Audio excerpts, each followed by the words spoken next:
Okay.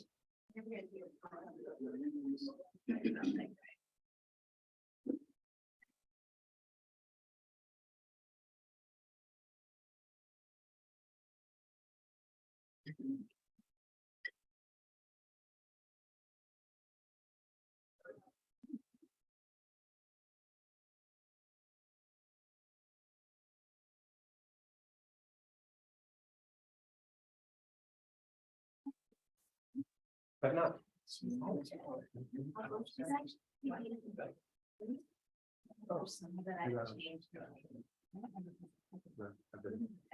Oh, yeah, we can do it if you, we're all around. Okay. All right. Late breaking news. So, Yeah. okay, Yeah, I mean, I'm curious, we can, I go. so you're making this. Decision. Yeah, I think we're gonna, yeah. Okay. Yeah, she was just gonna. Sorry, you have last minute. They're gonna do great. We have about half an hour.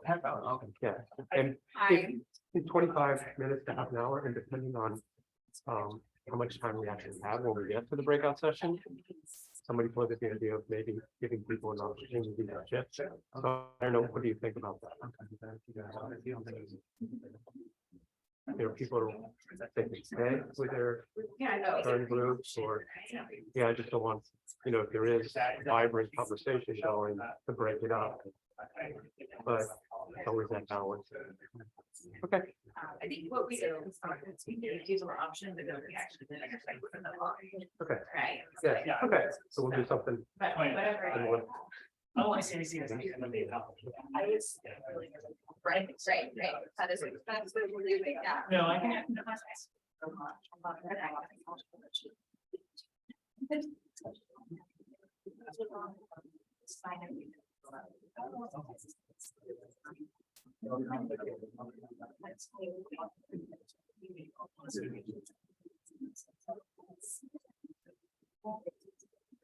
Do you need to have some timekeepers for any of the presentations, or do you all have that covered? She just wanted to offer. Helpful. Oh, I haven't, just kind of wing it. Yeah, if you want to.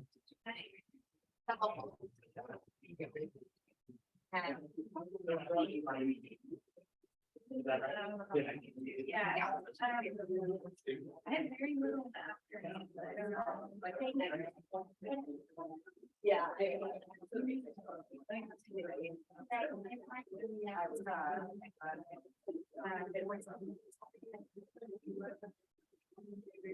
Oh, I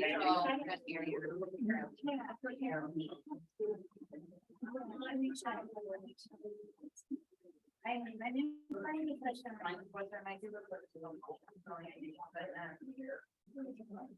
yeah, let me do zero number. And then I will.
I was thinking I never rushed through and.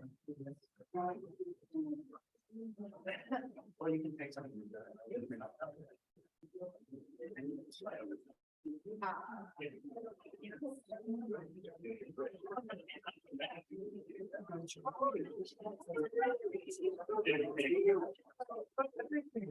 There, yeah.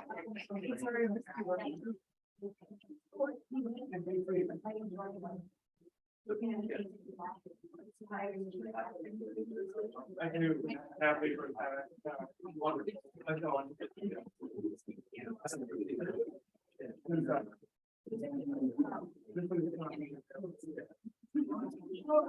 saying I'm like.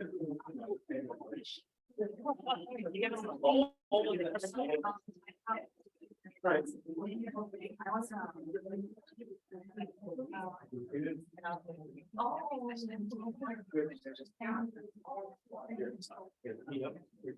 Yeah, I think.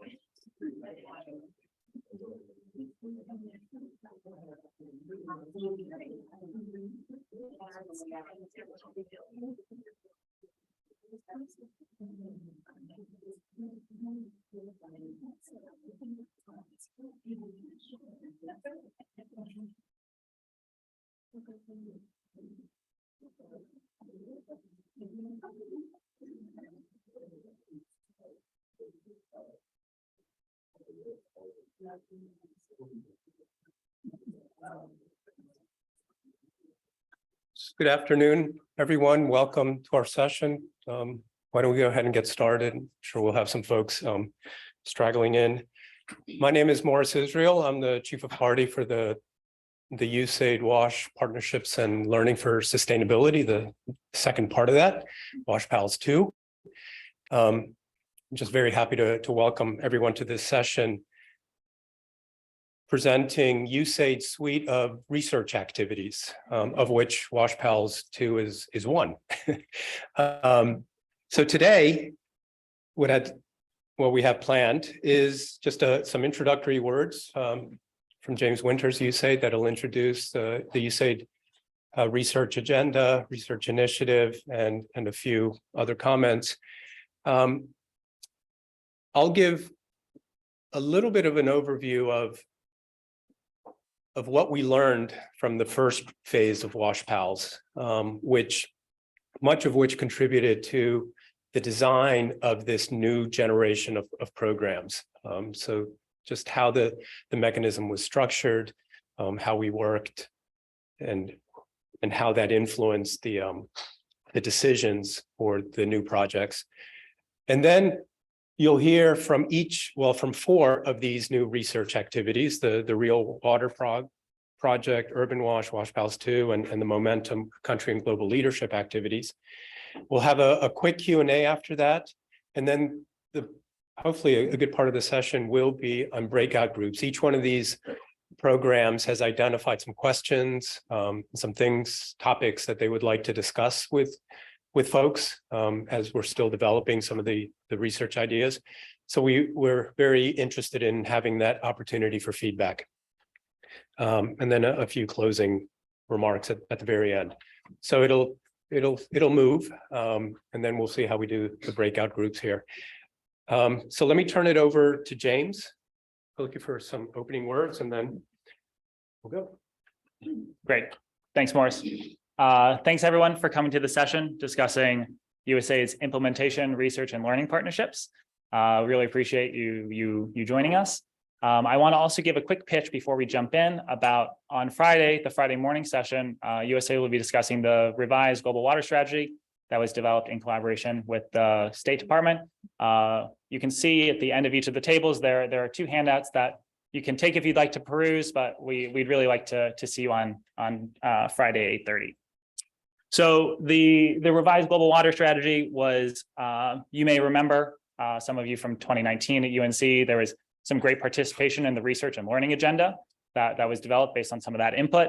Many of you also, looking around, I can recognize some of the names that contributed to the public comment period for the global water strategy. So thank you for that. It was really, really critical to sharpening that up and making sure it was the best it could be. So I don't want to provide any details here. I want to instead just encourage you to come on Friday, but just wanted to give that as a bit of a teaser. Today, I'm really excited to be kicking off the Action Research Initiative in support of the Global Water Strategy. This initiative has been years in the making and is focused on filling water security, sanitation, and hygiene evidence gaps across both development and humanitarian priorities. I hope that some of you were able to attend this morning's session hosted by our Bureau for Humanitarian Assistance colleagues. about their research and learning agenda and coalescing it under the global water strategy. So today we're going to have presentations from our wonderful partners and listening to their contributions to the agenda, and all the research that will be developed over the next 5 years is going to be housed at that URL at the bottom, globalwaters.org/research. This website was launched just last week, and we're really excited to populate it with reports and findings and briefs that, whether you're new to the sector and are trying to sharpen up on market-based sanitation, or you've been in this field for 10 years and you're trying to just find out what's new, all of that's going to be housed at that URL. So USAID is really invested in this Action Research Initiative, and we're looking to invest approximately $65 million funding appropriations pending in research, learning, and technical assistance over the next several years. We are really focusing this research on actionable, policy relevant implementation research that's going to drive effectiveness, not just in USAID programming, but for having global relevance across our implementation partners, across other NGOs. We really want this to be a broader platform of research and learning that's going to improve programming across the sector. And we also want to go beyond filling knowledge gaps, and in doing so, partnering with local organizations and stakeholders from the beginning of the research process. So things through the design, implementation, synthesis, and utilization. We believe that this is going to lead to greater uptake of these findings, and that's a really critical part of an implementation research agenda. So the activities here, we have 6 on screen. We could have listed a lot more, things like WashFin 2, which recently came out. There's so many more. 4 are going to be presented on today. The 4 to the left, ProWash and Scale, I want to call out as well from our Bureau of Humanitarian Assistance colleagues as 2 other programs that are contributing to this agenda. So the activities here are going to contribute across the whole gamut of water and sanitation, MBS, AWS, WRM, HCF, many other acronyms that we can all contribute to. No, but market-based sanitation, area-wide sanitation, water resources management, healthcare facility work, sustainability, climate resilience. These are all things that we're taking really seriously in this implementation research agenda. So now I want to briefly introduce the 4 research mechanisms that, or research projects using the parlance of normal people. These research projects are going to be highlighted today. So the Real Water program focuses on rural wash services. I want to give a shout out to the Real Water podcast hosted by Jeff Albert and Ranjiv Kush. Please subscribe on Apple or wherever you get your podcasts for your flight home. You'll also be hearing about Urban Wash, focusing on wash and water resources management in cities and peri-urban areas.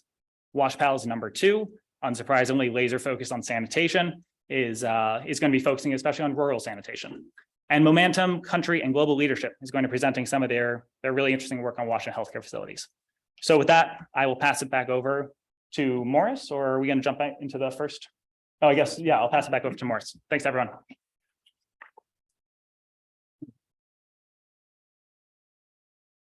Thanks, James.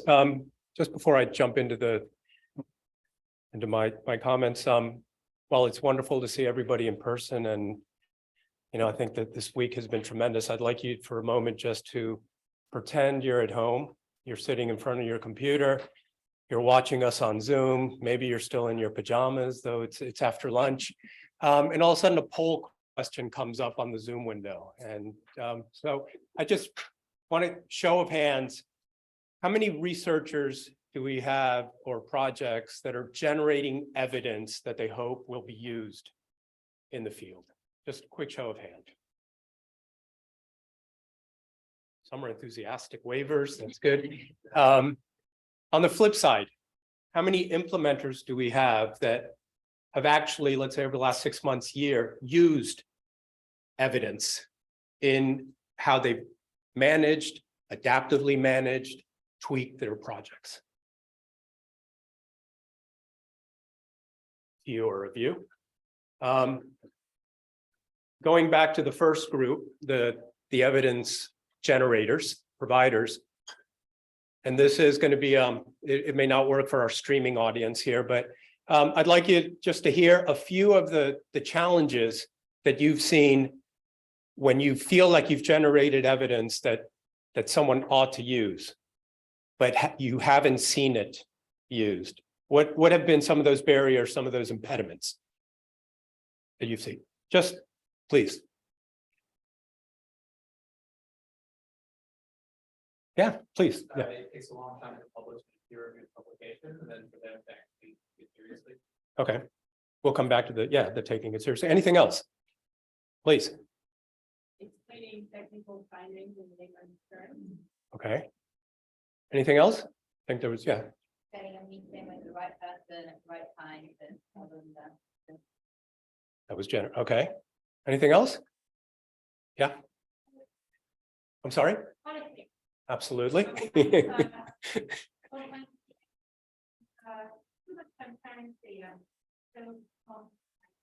That's a very good point. Yeah. Anything else? One more? Yeah, in the back. Absolutely. Yeah. Okay, so let me come back to the fewer hands that went up. You've heard the researchers, much of this session, most of these programs are about generating evidence to improve programming, as James indicated, make it more effective. What have been the challenges that you as implementers have faced when receiving evidence, or when somebody says, look at this paper, look at that, right? What barriers to actually using the evidence, using the research findings? Funding? Good. Yeah. So your pre-existing commitments, as it were. Okay. Anything else? Time that it takes for them to come back into budget segment. Again, it's commitment, it's the ability to adapt and not, okay, yeah. So.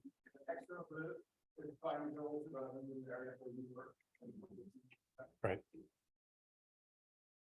Okay, so you can now, turn off your video and go back to your pajamas and whatever. No, thank you. So there's challenges and there's barriers from both sides. And I think what much of this conference and this session is about is trying to understand where both sides can come together. So what the evidence producers, generators actually generate is used.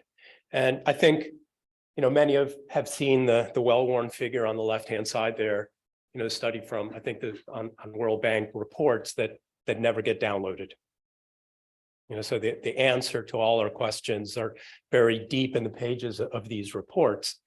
But they're not accessed, right? And this is the genesis of the title to the session on Stop Collecting Dust. I mean, that's what much of this happens. And so really what, we're interested in, as I think, as folks alluded to, was generating information that is timely, is relevant, is actionable, comes from a trusted source in a manner that is understandable to whomever is implementing. Sometimes it may be a peer researched paper or a peer reviewed paper. Other times it's project report. Other times it's, a conversation. But it's making that information available. And that doesn't always happen. I think we tend to come back to the silos. We tend to come back to producing the report and not, as James indicated, not bringing along the partners that need to be included from the very beginning.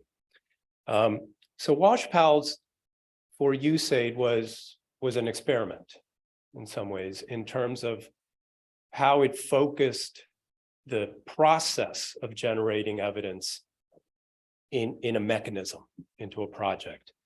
And the P and L, it's partnerships and learning. And this focus on partnerships and the focus on engagement just was underlying everything that the project was about. And I'm glad they decided not to put the engagement in the titles, because Wash Peels wouldn't have been as good. But engagement is a huge part of that. You need to be engaging not only with your partners or the folks that you are doing something with, but there's a broader community, a broader set of stakeholders that need to be engaged from the very beginning so that they understand what you're doing. They understand where you're going with your findings. They understand the relevance of what you're doing to them, to their systems, policies, programs, and so forth. And as noted here, it's not a linear process. It takes time. Somebody alluded to that. Different kinds of evidence are generated. Some might be able to, be very quickly used, uptaken. Others just takes time to infiltrate through a system, through a set of organizations until it, comes out the other side in a useful policy document or regulatory document or an implementation approach that comes through. It's not going to be quick. And I think oftentimes we don't have the patience to recognize that, or as someone commented, we're bound by certain contractual timelines and limitations that prevent us from fully acknowledging and the amount of time that some of this might take.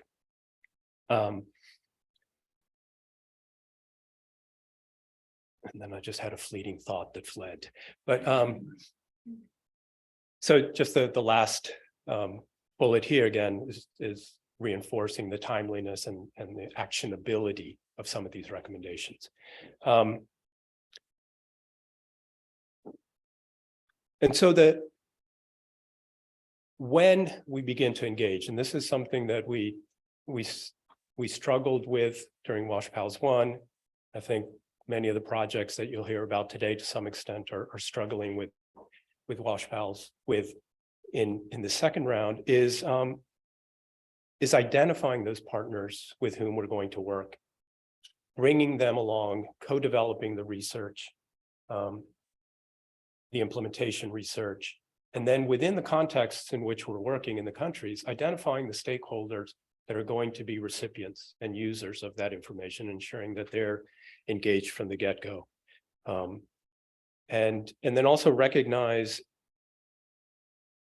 the many forms that our findings could be used. And I think this is something I commented on a session earlier in the week, but we all hope to influence policy, or we all hope to influence an approach, an implementation approach. But one of the things that we found that has been quite successful, if you want, to some extent, is when we found some of the learnings from WashPals 1 incorporated in USAID RFPs, requests for proposals. So if there's a finding from our work or a concept from our work that USAID has found interesting and innovative and would want to see more of it, to include it in an RFP that then would require respondents, grantees, contractors to follow a certain approach, to implement certain types of things, is something that begins then to spread that idea. And it might spread to an organization, the winner of that bid that may not have been involved in the research, may not even have been aware of the research, but it came through the RFP and now they needed to respond. So they say, aha, this is something that makes sense, and maybe we'll do it here and then we'll propose it the next time somewhere else. So there are these other mechanisms through which the information, the learning, the evidence is taken up. And so it's not always the most obvious. I think we want that, the big win, and that certainly takes time. And then you can see here, WashPals, we had different levels of success with different stakeholders along the way. And I think it was still very much a learning in terms of, did we engage with this group correctly? Did we work this way best in country? Did we really join the WASH cluster or WASH working groups in that country to the extent that we should have? Did we bring in the right researcher from a university, et cetera? So there's all sorts of things that need to be kept in mind. So I don't want to belabor a lot of this. We've had lots of learnings. We're certainly not the only projects that do this research into use kind of thing. There's, the SHARE project, the REACH, consortia. There's been lots of work laid of how we translate evidence into use. So just very quickly, I just want to provide high-level overview of the 4 projects, more about the structure. So then the presentations for each of the projects really focus on their research themes and less about the top. So each of these is a 5-year activity. We're about a year into the project. So many of the projects are still at different stages of refining their research questions or learning agenda, while we have the overarching themes, diving down into the weeds of the research questions is something that is ongoing. The conversations to identify implementation partners and research partners is ongoing as well. The countries in which we'll actually conduct this research is part of that. So all that is underway. Most of these projects, are in that 15, 20, $25 million window. They all also have a buy-in component, which I think is interesting. So in addition to our core research themes, there is a window for each of these mechanisms through which USAID missions or operating units can access our services. And when this started under Wash Palace, we really, it could be anything. And what we found is that over the time implementing the projects, missions were coming back and wanting services that related or built on the core research. So in some ways, this is an opportunity to expand the let's say the basis for those core research, perhaps do something similar, but in a different country, or in a different context in the same country. So again, that buy-in mechanism is available to USAID. Wash Pals also has a $2 million, up to $2 million grants window, for small grants that we'll be implementing along the way. An important part of these projects is that these are not implementation projects in and of themselves. They do not have funds to implement activities. We have funds to work with implementation partners, overlay research. We can cover the cost of the research, but if it's an intervention that we want to test, we don't have the funds for the intervention to carry out. And that is what then the challenge in identifying the right partner. I think I probably have touched on most of what's on this slide. But as part of the collaboration for the projects and the engagement, most of these projects, I'm not sure, Steve, if Momentum has an advisory board. Okay, so the other projects have advisory boards, experts in those sectors that accompany the project along, that kick the tires, provide some thoughtful feedback on direction, on applicability of what the proposed research. Wash Pals, for example, has representatives from the Bill and Melinda Gates Foundation, from UNICEF, from the World Bank, and others that have their pulse on what is going on in the country, and they can begin to help us identify if what we're proposing is relevant. We use external research advisors to different capacities among the projects. Again, we're trying to be collaborative, we're trying to be inclusive, and it's the underlying purpose really of this session, is to begin to share with you the research questions for each and learning agendas for each of these projects, engage in consultation, and then invite you to come along for the ride for the next 4 years or so. So with that, I'd like to transition right into the presentations. That was the poll that we did at the very beginning. So we're going to start with Real Water. Invite Rachel Pellets to come up. Rachel's the executive director for the Aquia Institute. And then we'll step our way through the presentations and then have a Q&A.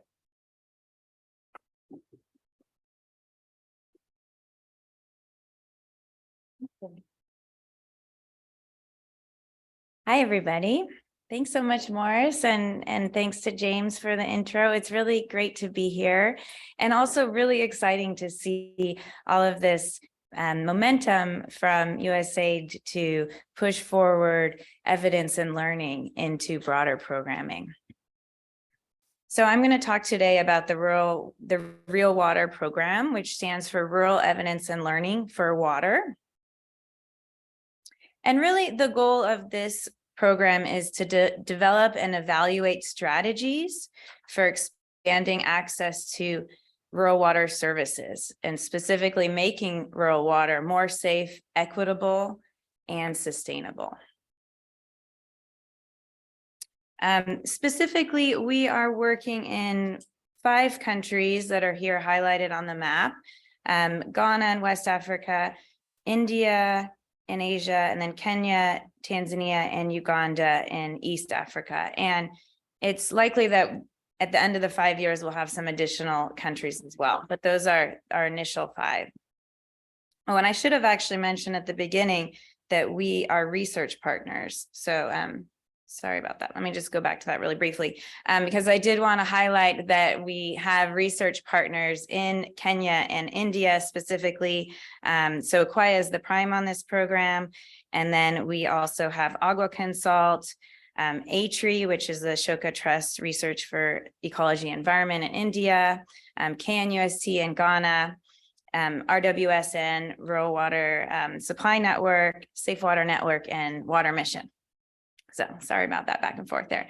But just want to highlight that that's driving some of our geographical focus, with Ghana and India being where we have partners as subs on this program. So we have a lot of presence on the ground there. And in terms of focus areas, so there are 3 main research focus areas. The first is on improving rural water management practices. The second is on strengthening water safety management, and the third is on improving planning for water resources. And I'm gonna I know this is a lot of text on one slide, but just to give you a little flavor for some of the highlights here on some of the research questions that we're looking at. So in terms of on management practices, looking at what factors drive performance, what are some different rural water management models, and what are targeted efforts to improve performance. And then on water safety, how effectively can existing professional water quality labs expand their water testing services. So we've had a presentation on Monday on the Water Quality Assurance Fund, and then we're going to be talking more about water safety tomorrow morning in a side session as well. And then the second question there, looking at to what extent does water quality data actually trigger improvements? So we've been talking a lot this week about data and how that can inspire action, and how we can structure data even to tailor it to the needs of decision makers and partners, as Morris said earlier. And then lastly, looking at water safety plans specifically as a form of risk mitigation for rural supplies. And then our third research stream is on water resources management, and specifically looking at water resources management that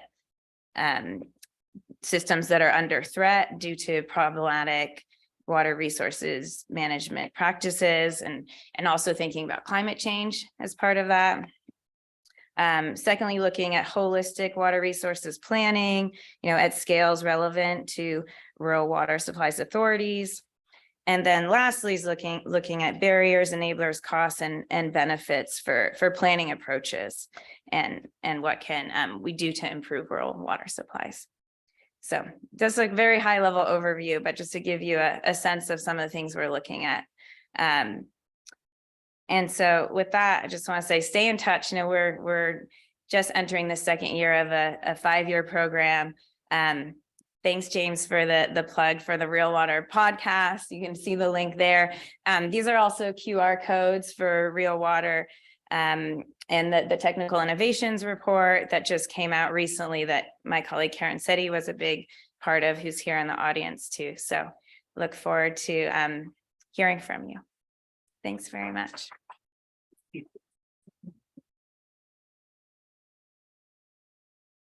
was very efficient. Thank you. So next, I'd like to invite Miriam Utu, who is the Deputy Chief of Party for the Urban Wash Project with Tetra Tech. Thanks. Okay, great. Thanks, Morris. Hello, everybody. going to talk a little bit about the Urban Wash project. So the past couple of days, we've heard a lot of conversations about, and there's significant data that we haven't, there's significant progress that needs to be made in order for us to meet the targets that we've set for SDG 6. And so from that perspective, we know that there's significant disparities between urban and rural areas, the former doing much better than the latter. But in many low-income countries, we see urban areas still struggling to achieve and sustain equitable access to safe drinking water and sanitation services. And so from that perspective, Urban Wash, as a research and learning program, our goal really is to establish these collaborative partnerships with key stakeholders to really generate and fill in these evidence gaps around some of the most pressing issues around urban water and sanitation. And in so doing, we're hoping that we can capacitate some of these key stakeholders in making solid evidence-based decisions that will improve climate resilient WASH and WRM programming. But that is not just impactful, but that they're inherently designed to be sustainable and equitable. So Tetra Tech implements Urban Wash with 6 consortium partners. They are Acquire Institute, FSG, Iris Group, SCI, Segura Consulting, and WaterAid. Our research portfolio consists of 3 focus areas. The first focus area is on understanding the enabling environment for improving access to improved quality water and citywide sanitation. And this focus area rests on the premise that for us to ensure inclusive service delivery, it really requires and depends on an effective interplay of various public and private sector actors. And so recognizing that the multiplicity of these actors really requires that we have policies that clearly define their roles and their responsibilities, as well as accountability mechanisms, we see that this is a key element of what an enabling environment should look like. But evidence also shows that multi-sectoral coordination, subsidies, monitoring, translation of these policies into implementation plans are really necessary to drive progress. And so it's important that when we're talking about an enabling environment, we look beyond just the policies and laws that are in place, but also consider the financial models, in addition to the institutional arrangements, but also the types of service delivery approaches beyond the technological approaches to non-technological approaches. And importantly, look at other social, economic, and political factors within which all of these elements exist in. And we oftentimes don't consider contextual factors because we think that they're context specific.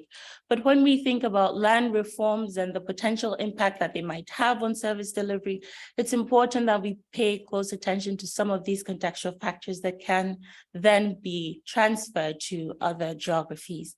And so this focus area really looks at the enabling environment, but within a really broad scope to ensure that we're capturing these different elements and understanding the interplay of these different factors. So when we think about approaches, different service delivery approaches, the reality in low-income countries is that you have urban local bodies that really want to provide service to oftentimes an exponentially increasing population, but they can't because they're under-resourced. And so you have small local players that are filling in these service gaps, but operate in informality. And so for the second focus area, we're looking at the best approaches to incorporating these small local players into the WASH service delivery ecosystem, both informal as well as formal players. And we want to understand what the policies, the regulations, the institutional arrangements, the best frameworks that are needed to really support these local players to provide equitable, affordable services, but importantly, expand these services to the most poor and vulnerable, who are the most disadvantaged in urban contexts. The third focus area, we talk about increasing access. If we don't have adequate supply of water, we cannot increase access to water.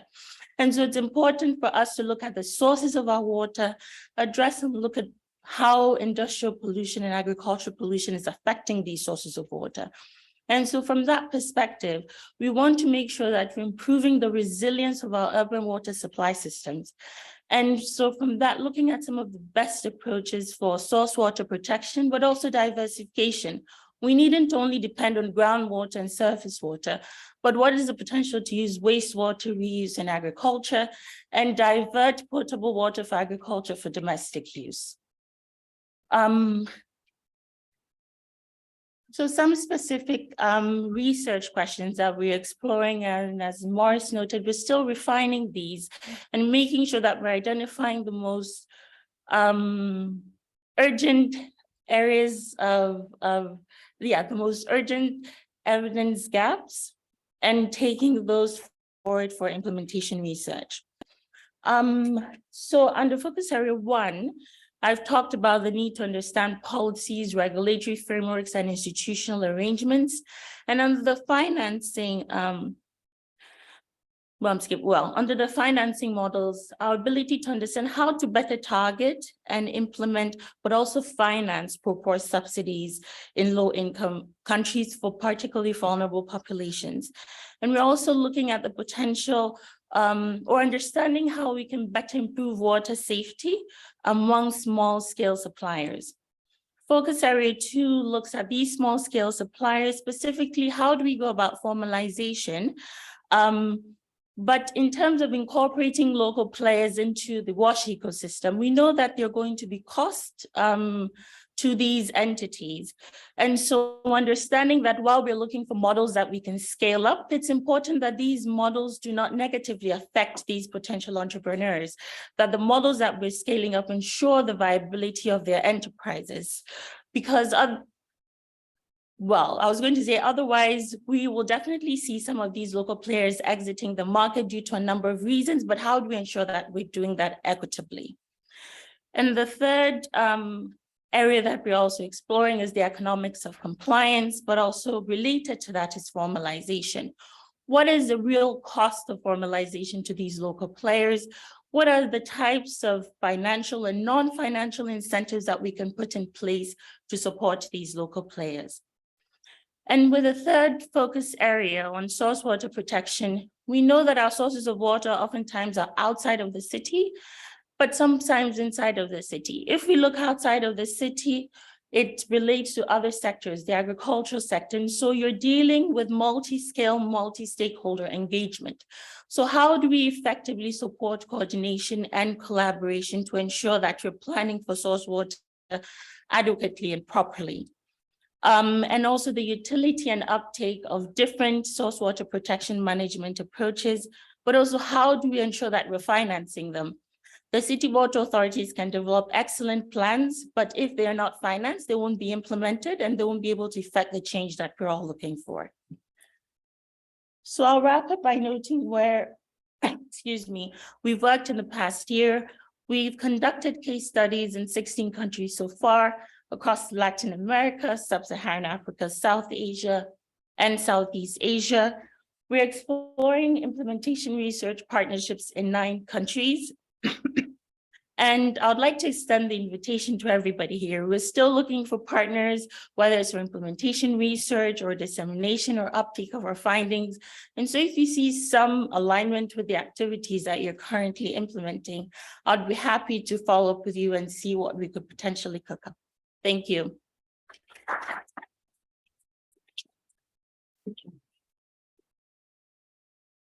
Thank you, Miriam.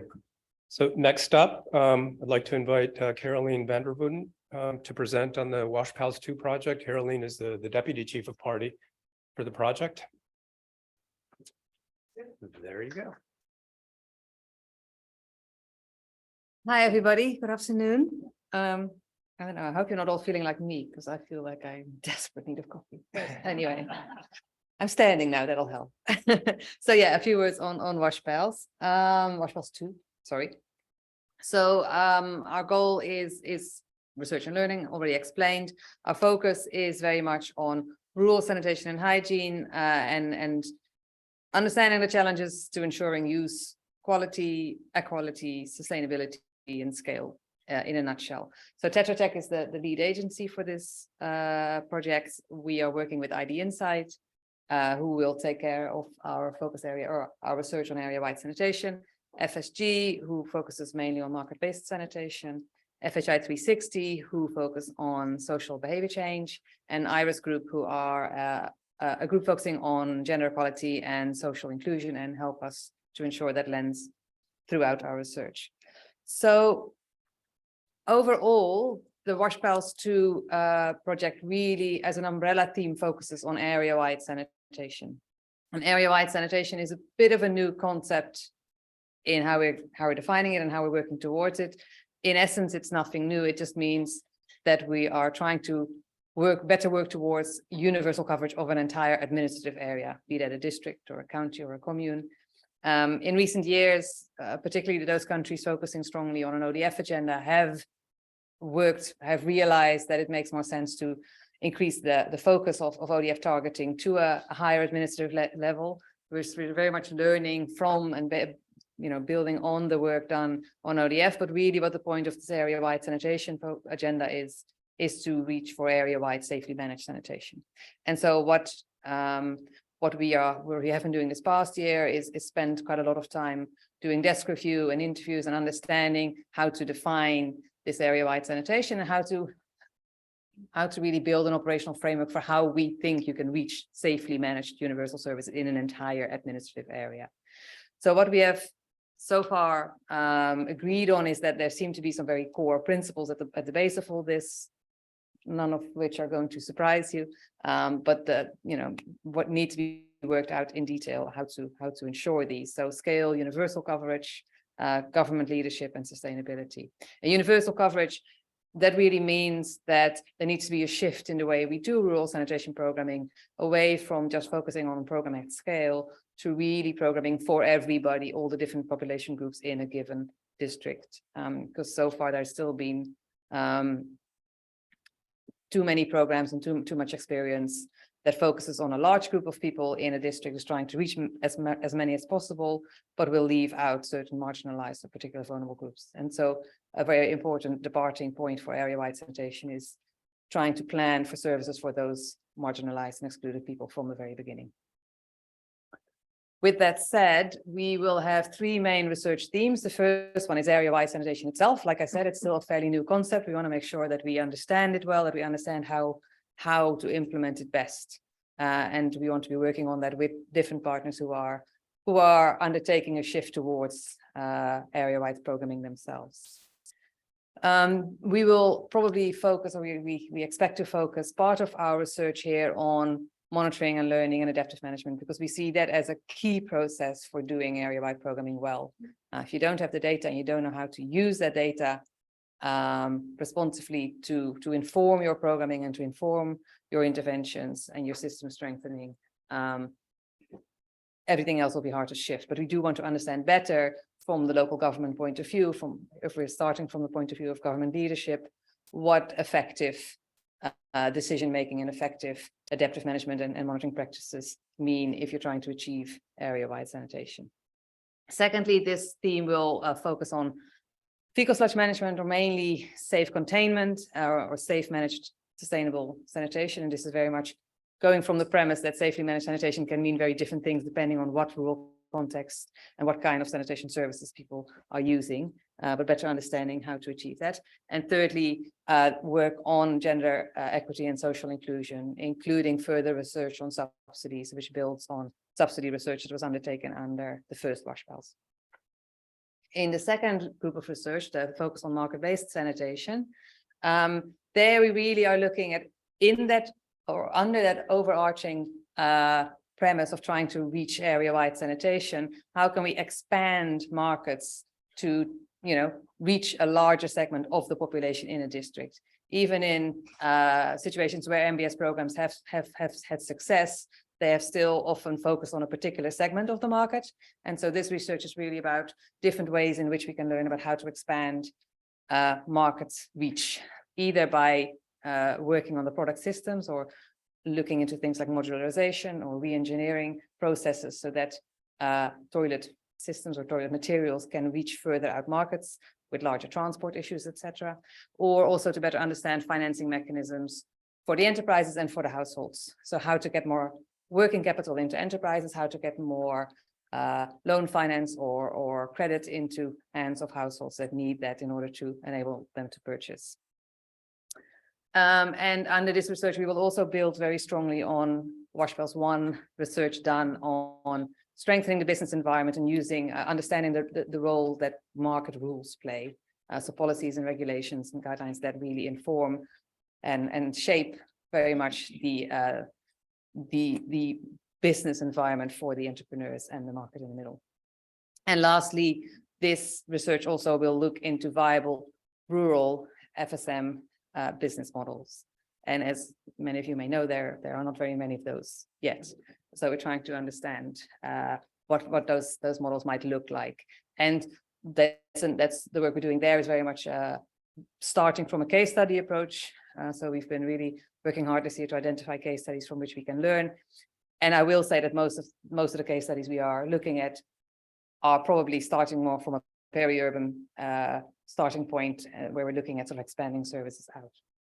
But this is one particular area where if anybody has any good tips for viable or currently underway rural FSM programs, then please let us know.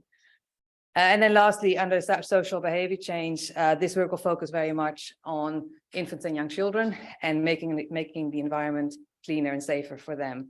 So one part of that will be understanding hygienic environments from a point of view of animal feces management, child feces management, and other interventions that can make the environment, the immediate environment, or the home environment of a child cleaner and break the chain of infection. And secondly, we are looking there at research on the nexus, I would say, between food hygiene and hand hygiene, better understanding the role of hand hygiene in food hygiene around the critical time of infant and young child feeding as a particularly high risk time in a young child's life.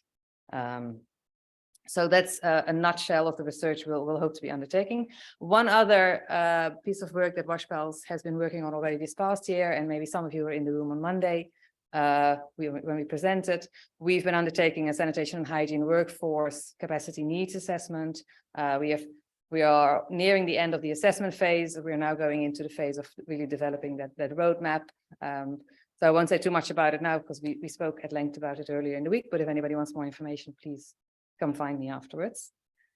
One last thing to say is that we very much seek partners for ongoing learning on area-wide sanitation. Like I said, it's a relatively new concept in that there isn't that much practice yet on really programming for servicing entire regions with sanitation, with safely managed sanitation. So we are very much keen on setting up a group, an initiative or a community of practice, whatever you want to call it, to jointly and a bit more structured share reflections, learn and collect data together, and really inform what we think to be the core components and the operational framework for successful area-wide sanitation. So let us know if you're interested in working with us, and thank you very much.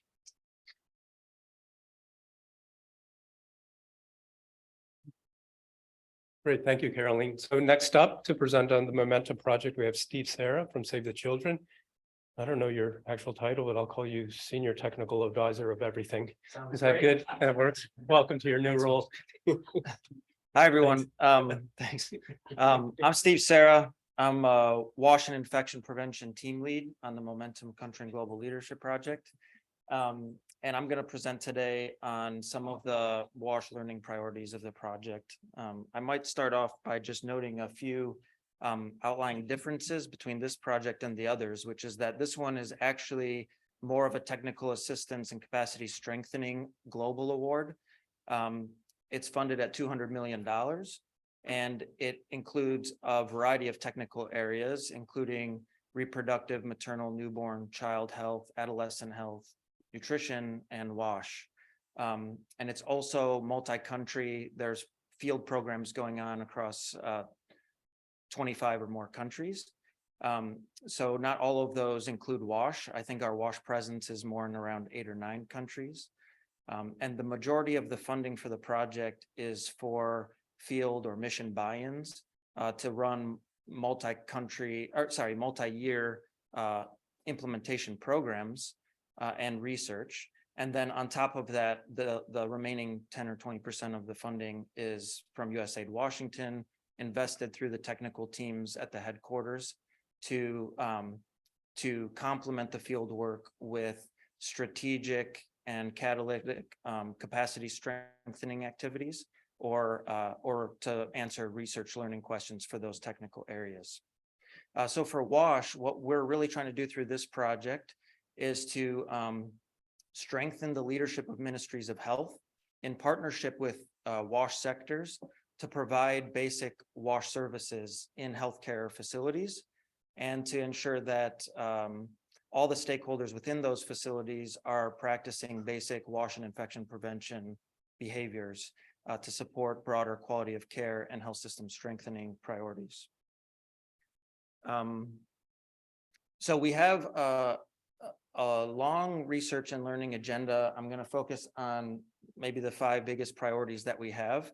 One of the advantages of our consortium is that we have Avenir Health on the team, and they have a team of health economists. So we thought we would take advantage of that partnership and focus on some of the cost benefit questions that are outlying in the sector. So we're looking at it through a study in Abuja and 8 healthcare facilities. We're trying to estimate the cost of treating healthcare associated infections. And then we're going to roll out a WASH and infection prevention program and measure the cost of implementing that program. And then we're going to look at and see if that program results in any reductions in healthcare associated infections, and try to tie that to a cost benefit for the program. Another big priority for us is around WASH service delivery, and exploring different models by which the health system can leverage professional WASH services that exist within the country to service healthcare facilities, instead of relying on their own maintenance staff, which are poorly resourced and trained, or on informal providers like volunteer cleaners or something like that. So we're looking at these various business arrangements in different contexts and trying to make recommendations on how to strengthen that link between the health sector and professional WASH services. Another priority is on behavior change. We have a variety of activities happening, but I would say the longest and most resource intensive one is looking at these artificial intelligence cameras to see how we can increase healthcare provider behavior change in India. We're looking at it both in terms of labor and delivery settings, but also as a training tool in skills labs within Indian healthcare facilities. The 4th priority is really on looking through our field programs, where we're working across dozens or hundreds of healthcare facilities in a country, on whether or not these incremental improvement processes like the WASH facility improvement tool and process, or Clean Clinic approach, or others, are effective at increasing and maintaining basic WASH services with very little infrastructure investments, but more focus on behavior change and accountability and quality improvement coaching and mentorship models. And then the 5th one, which we're going to do later in the life of our program, is after some of our field programs close, we're going to wait 6 to 12 months and revisit the healthcare facilities that were supported to see if they've maintained the quality of services, and explore why they have or have not, to start answering some sustainability questions. Momentum is also a little bit different because we're also an implementation award. We have the advantage of being able to take up some of the lessons learned and learning from our research into our field programs. So we have plans to do that. Each of the research priorities I mentioned, there are specific plans to either incorporate them within our field programs, partner with ministries of health to get the findings built into policies or national approaches, or to work through other in-country partners like Christian health associations or private and public health networks. And the last thing I'll mention is that we are still planning to add a few priority research and learning activities So we'd love to hear if you guys have thoughts on what else might be of priority to your organization or your partners. And we're also seeking to support local health networks to apply this learning and to scale up better wash and infection prevention services.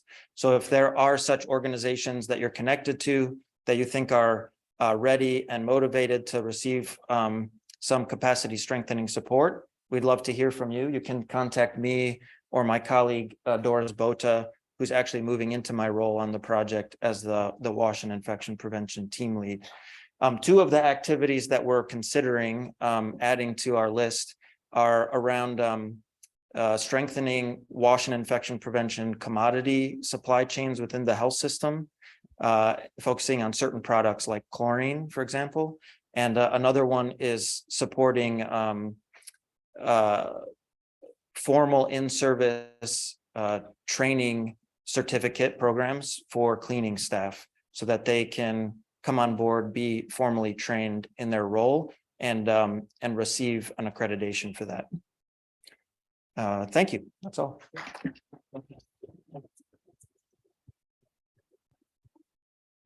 All right, thank you to all our presenters. I'm going to invite them up in a few moments as we explain the work group bit, but let's take, I think we have a few minutes for some questions on either clarifications or other aspects. I mean, you got a sense from across the projects, it's tremendously broad set of areas, and even within these projects, there's just tremendous breadth of study. So it's very, very challenging to say, well, what's real water, what's urban water focusing on, because it really is quite broad. So I think it's ambitious on the part of USAID, to cast such a wide net, and the real challenge then is across these many topics that you've been that has just been fire hosed to you, is to hone in on those questions that are meaningful, that can be impactful, and that we can actually tackle in the time frame of these projects. So with that, are there any kind of clarifying questions? And I would ask that you come up to the microphone, because we are being, yes, please. So folks online can hear as well. Yeah, my name is John Akudago. Sorry, I don't have my badge here, so. That's okay. But I want to find out, what will you consider as success for this kind of program? And then the second one is, I think one of the biggest gap in the development sector today is, having the local universities or institutions getting involved in the research and trickling the information back to the communities. I think that's a big gap, because we discuss the things that we find from the communities at a level where the communities don't get to know. So my question is, with this program, to what extent are you intending to build capacities of the local universities and then trickle that information back to the community so that we can have improved sustainability? Thank you. Yeah, I can take that, or if any of the presenters would like to chime in. Why don't you come up and you can field just on the success, come up if you would. As I alluded to a little bit, I think success in many ways is really challenging to measure with these kinds of projects.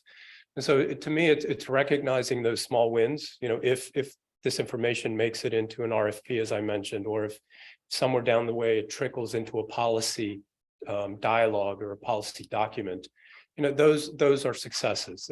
They're going to be, you may not get a success from every line of inquiry here. And there may be some that really resonate, and you see multiple uptakes of that. So it really is challenging.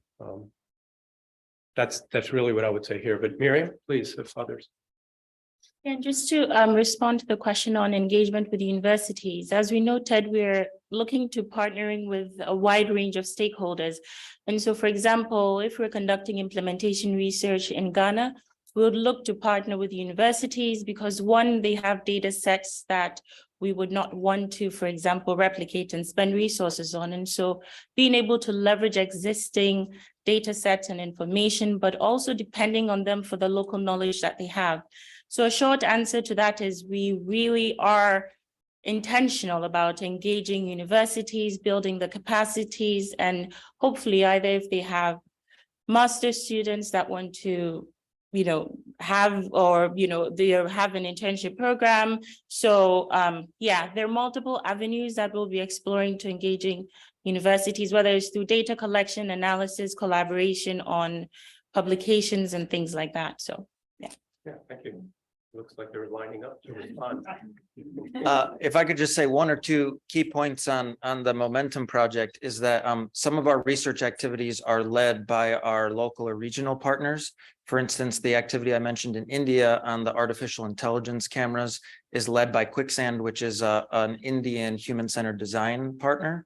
And our study in Nigeria has an advisory committee that's made up of researchers and members from the Ministry of Health who are overseeing the objectives and the methods that are being used for the research. So we do have some of that sprinkled throughout.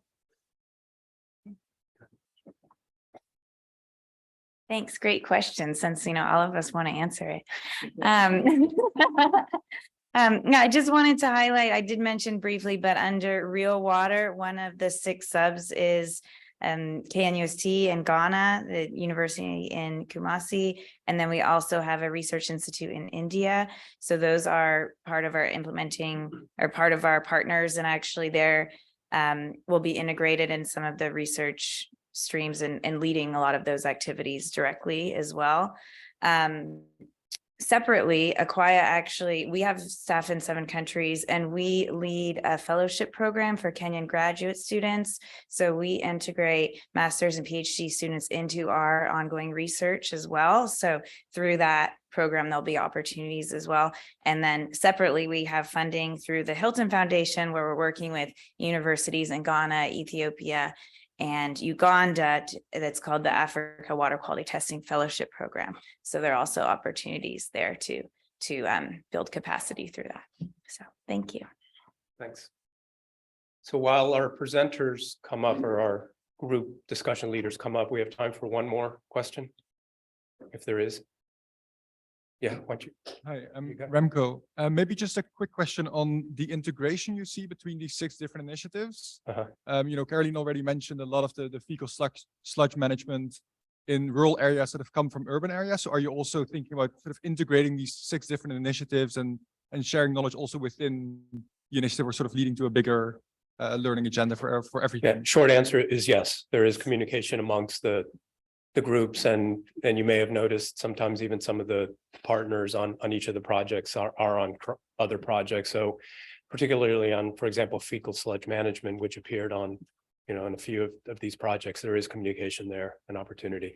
Okay, so we want to go to our breakout groups, and we're going to, just aggregate 1, 2, 3, 4. There is one group per research project that was identified here, and each one of these groups identified a set of questions that they want addressed as part of this. So for group 1, which is the area-wide sanitation that Caroline will facilitate, it really, you can see the questions here, but it really is around this concept of area-wide sanitation, who's working there, some lessons, continue to look for partners. So it is a conversation around area-wide sanitation. And why don't Caroline, the group 1 will be back in the corner there. Group 2 on urban water, which will be in that corner, is the focus on the small local providers that Miriam alluded to. So within that breadth of activities that the project is looking at, that's one of those areas. So again, if you're interested in that topic within the urban space, I invite you to group 2. Group 3, which is the real water activity, is a focus on water resources and climate resilience. And there's a set of questions that you can see here. We'll have group 3 right here to my left up front. And then on the momentum conversation led by Steve, Washington healthcare facilities, and there's a number of questions there as well on service provision and the challenges therein. So we have, let's say, about 20 minutes. So if you could pick a corner of the room and go at it, please. Thank you.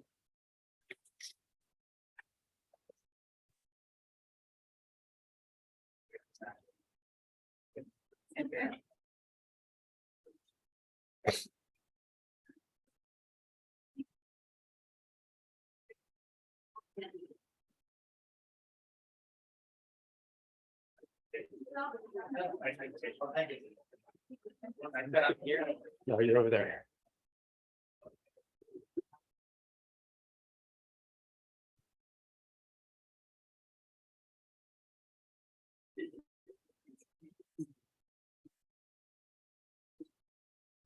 Huh?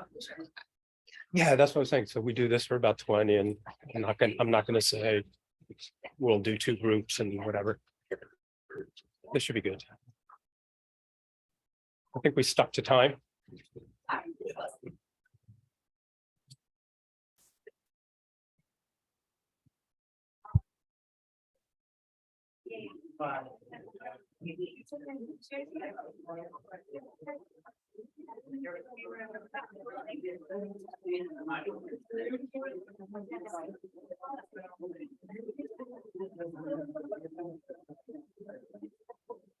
Yeah, we just.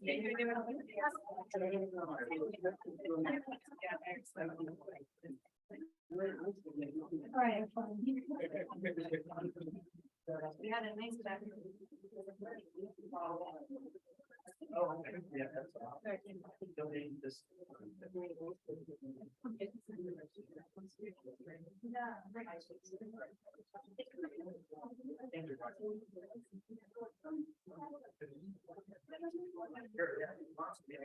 So we also have parents helping feed this.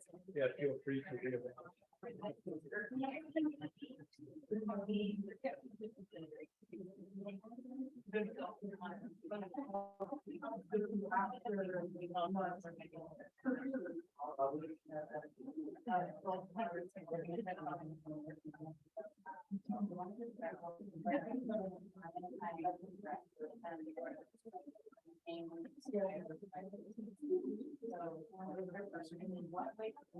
Area wide sanitation, the urban.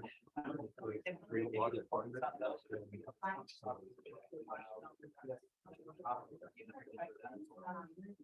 is those?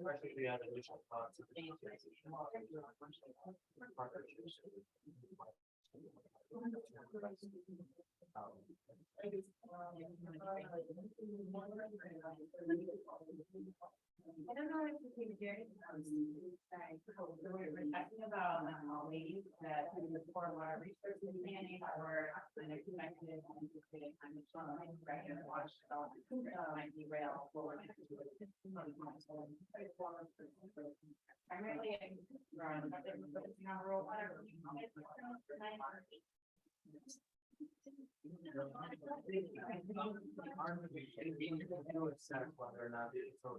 So like maybe just start like a friend, so we're talking about core community, so like, and if there's like flood or drought, then there would be enough water. Programs where we're providing infrastructure. There's this water. Or not. Well, we're not providing a positive. So it's really more about quality. Water quality, water. And that's it's very well affected. It's like newborn care skills, quantity, so Brian, that actually your well system, pollution operational, and then if the place gets flooded, people do this monitoring, so things are cleaning, things are stopped. One thing that might be useful to so and it's used and more ordinary language. So it's maybe practice.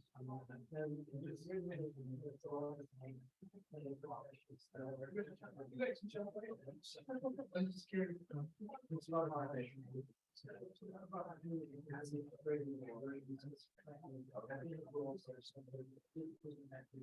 We'll train you. Yeah. Is that?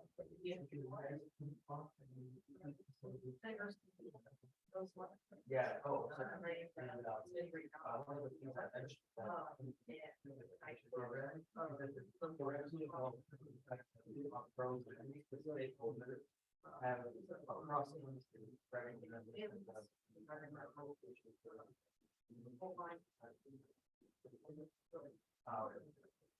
and so we're looking at what the future of this potential partnership. Also, like, was when there's don't always see what There.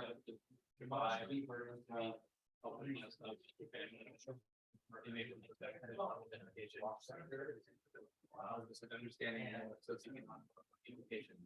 A lot of the field programs, the ministry of health.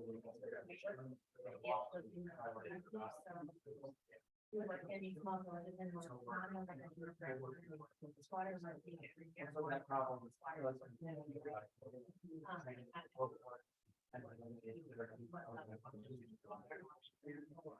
That's why this is.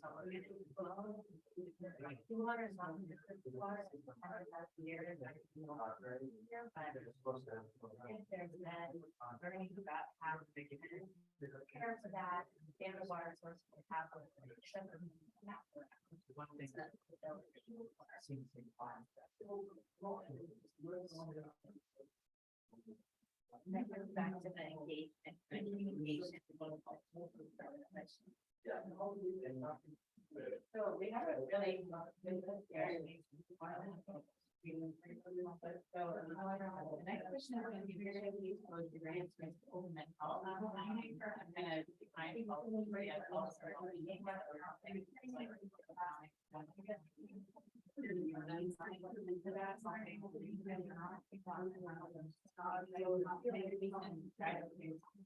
To agree that these kind of concerns are prioritizing or study or more immediately. Flood and drought, combination of source water, planning for quantity, quality. Water surface water challenge, whether that be long term or short term.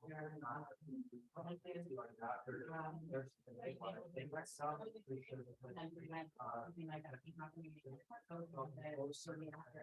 And after there's an emergency, and how again, question of the activity community profession, but to topic.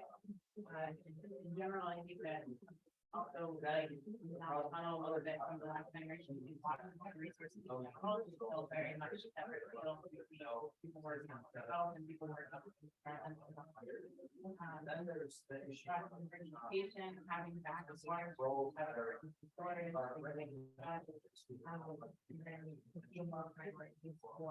use maybe they're trying to They don't have, does anybody feel like any of those more. Something, so it's engineering designs, it's a problem for us as well. When people plan for maybe a village today, they in the next couple of years, that village becomes a small town. Then they can't expand the system because from the beginning, the design didn't fix the situation of maybe 1,000 words.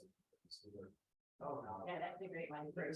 Yeah, water, a lot of amendments made up front, and infrastructure, which may or may not be what they're needed, so they're 20 years down the road. So, yeah, we're doing a lot of mindful things to use.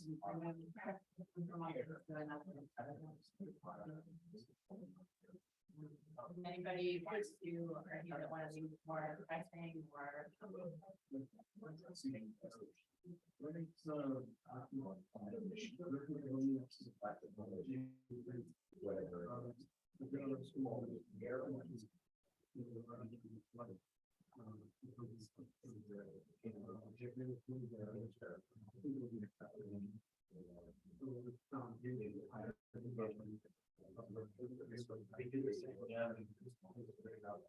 make sure that us on the right.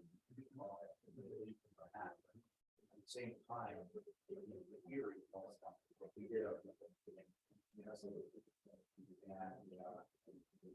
it, we're really addressed. He was talking about local, not available in certain work there.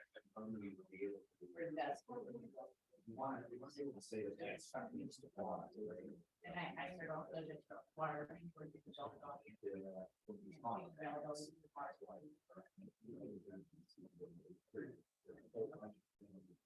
Build on that, and then.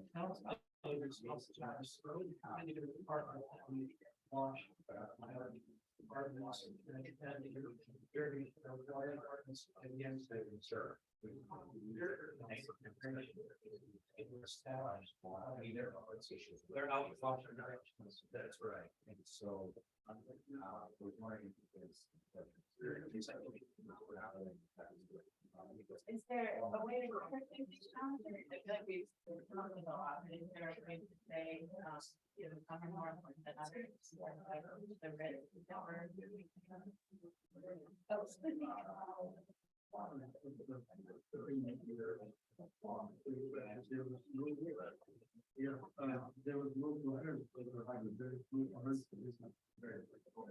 It's expensive, it's just much harder to count. Yeah. And so we also think a lot.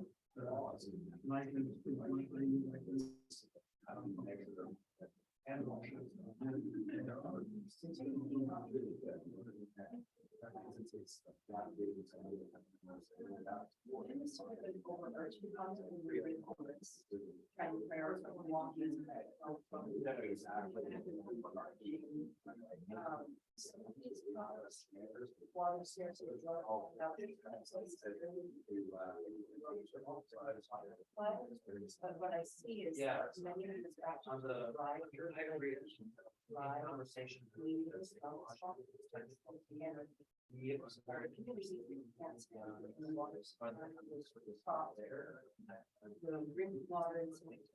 And that drive. The Nigerian. Drive civilization and reliance on.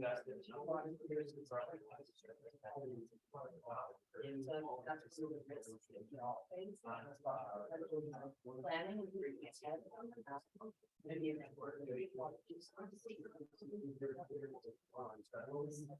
So that would take place. Doing it at scale.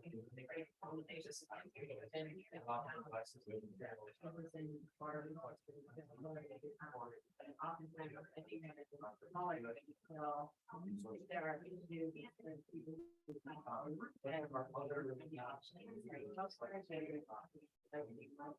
Being able to sign. I don't think it's our communities,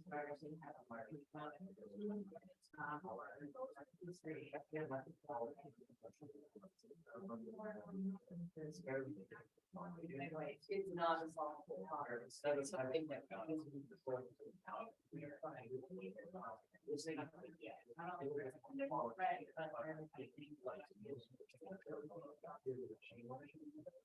Anybody else, any comments about segregation of education or move on? And it risks. That you're not.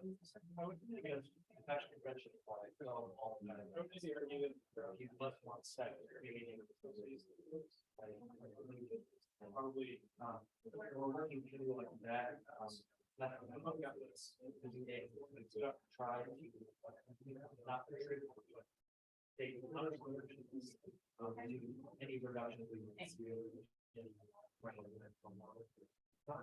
And just an add, maybe we should have like, where we can do spot. And it seems that we try to give, it's called good facility.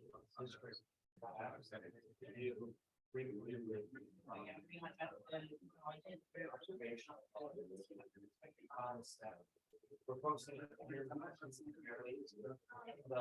Yeah, I think that when you look at certain, they need the water. When we have it, we can help you. When we don't have it, it is a big problem. So for me, I think quantity comes first. If it is available, everybody can manage with the quality by volume, by others, then the second priority will be quality.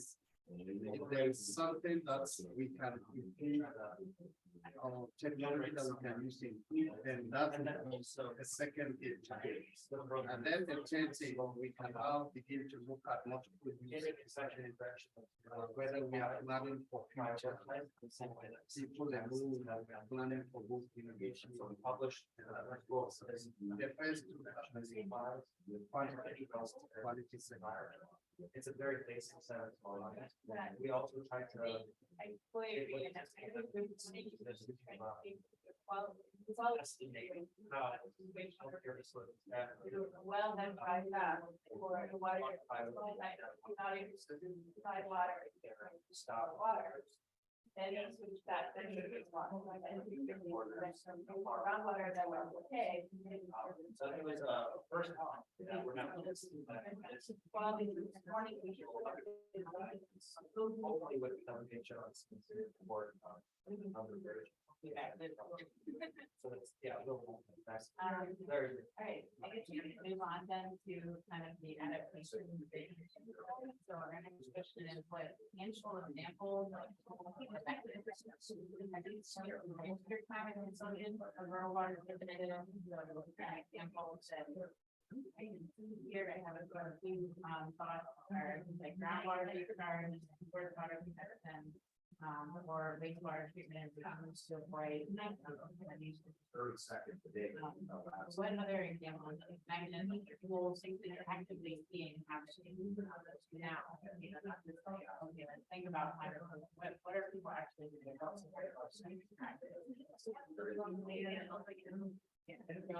One is groundwater recharge, so I think the one I heard from the boy was that not well turns out to actually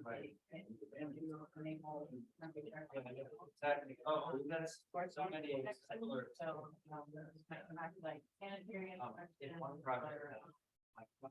We did some. wastewater that we can reuse. 30 facilities. You're not contaminating. Water service. Out of those 10, 4 of them. You have water marshals doing groundwater level monitoring. So I've been. So staff were requesting a new system. $40,000 to do it, so they would say no. If we have a professional, they do assess the system, they could fix it for $2. Yeah. And so that's what one of the other ones. How are most systems accessing not accessing? That was flip. It was a in the national utility. Been on that a little bit today. I have to do that one, like, well. Are they developed?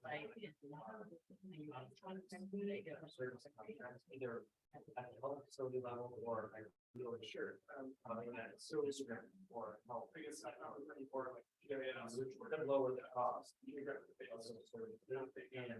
make them more water points. And we're very usually for provider. Create better. But there's typically under development years that water or focusing this community.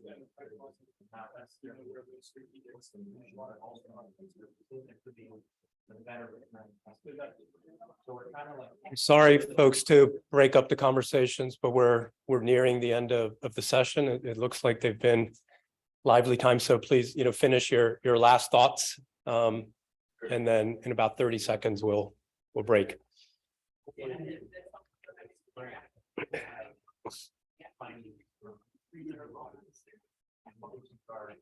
Good at various levels.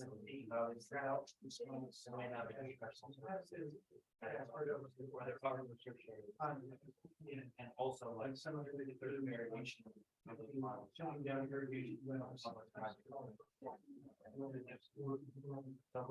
That's a large.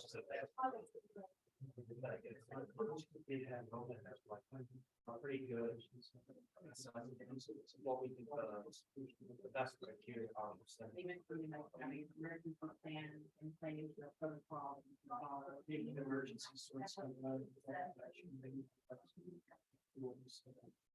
In what way? In terms of like athletic. The thing, but in reality, they didn't know around that. We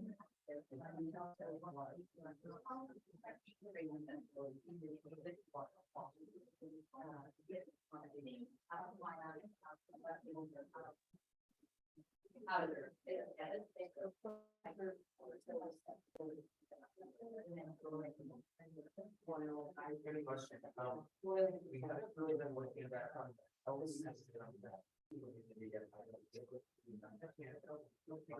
But there's a similar. Initiative. All right, we'll need to bring the conversations to a close. So thanks very much for your participation and your inputs in the working groups. To wrap up the session, I would like to stop. I would like to invite Joanne Dulce, who's the WASH specialist at the USAID Philippines mission, to offer some concluding remarks. So stay where you are, but please turn your chairs around to the front, and then we'll take care of rearranging the room. So Joanne, thank you.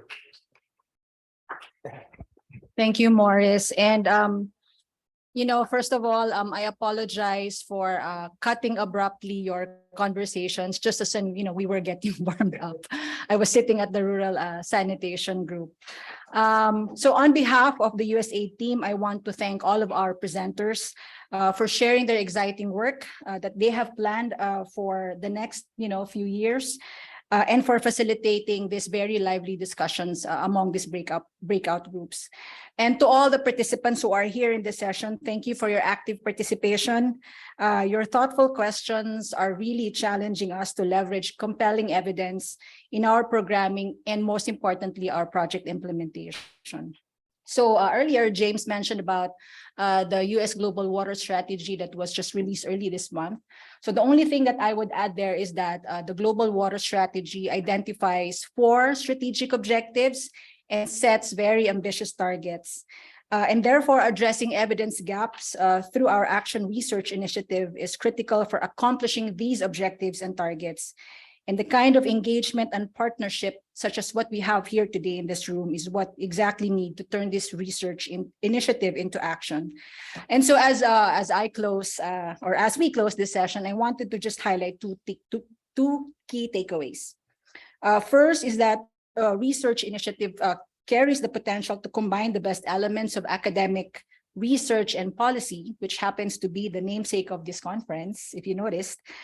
These research and learning mechanisms allow us to tackle questions and evidence gaps brought to light by foremost leaders and experts in the field of WASH. The commitment to strategic communications and engagement will ensure that we get the information into implementers' hands in DC and abroad to inform actions on the ground. Second, partnerships and collaborations are at the heart of USAID's work.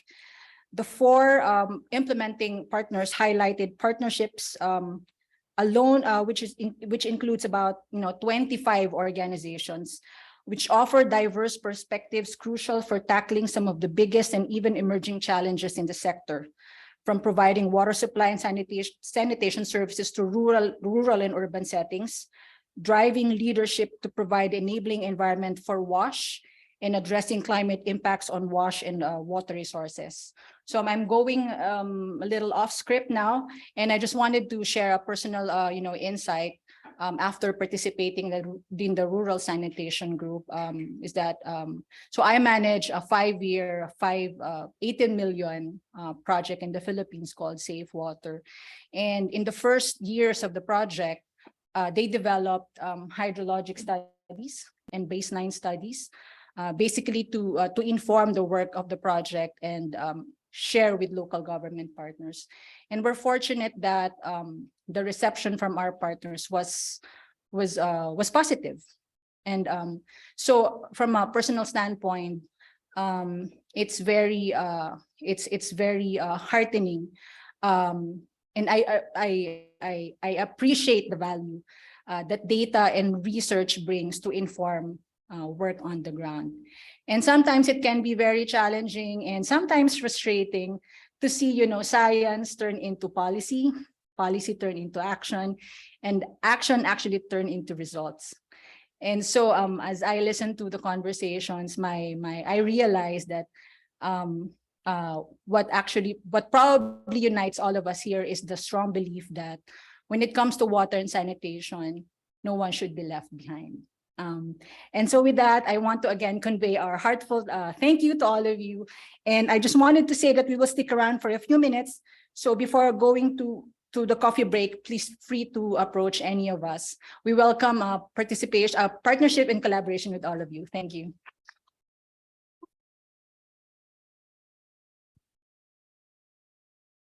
Wonderful. Thank you, Joanne. And so just information here is the QR codes for the different projects. Please visit the globalwaters.org site for material as it evolves. So thank you very much again for your participation, and good luck to all of us as we move forward in this process. You're welcome to stay in your groups and keep talking during break. On we go. Thank you.